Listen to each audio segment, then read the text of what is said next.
This episode is brought to you by Goals Activewear. Goals Activewear is a brand that focuses on basketball wear and attire. Goals Activewear popular collection is score society that promotes elite mindsets for athletes and the everyday person. The best part about Goals Activewear is their clothes of quality and it does not shrink. This hoodie that I'm wearing right now is about a 14-ounce hoodie, really good for the winter season, especially if you're getting done playing basketball, football, and you want something to keep you warm.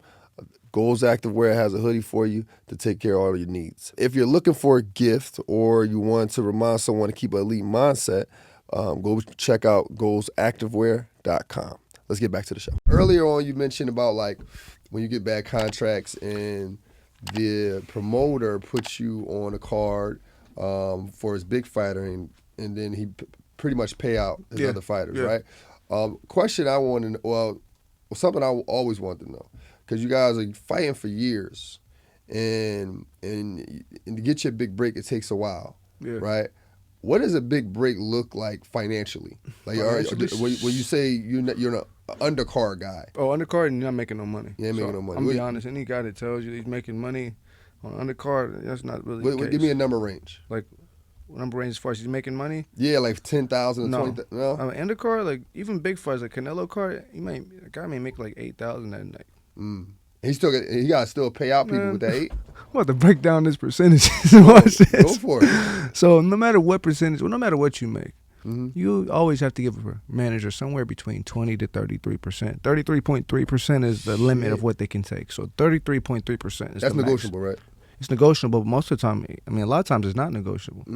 But if you want to make this person your lawyer, then your manager, you're going to tell him like this percentage I want. But if you want to sign with this guy because he has a bunch of fighters, he's going to tell you his percentage, and you got to be like, yeah or no.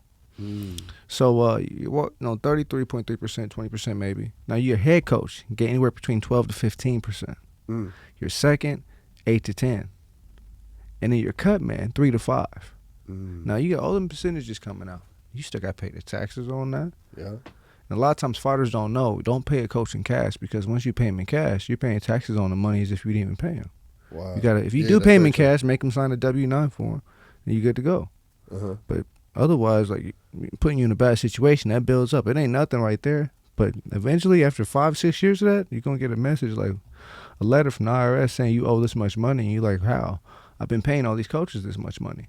But they're not signing no form to say that you've paid them, as if like nothing happened. So you got all that happening. You got your taxes, and you got bills, regular life. Yeah. So a lot of times, man, fighters, you look at this card and it's like, oh yeah, he's about to make 100,000.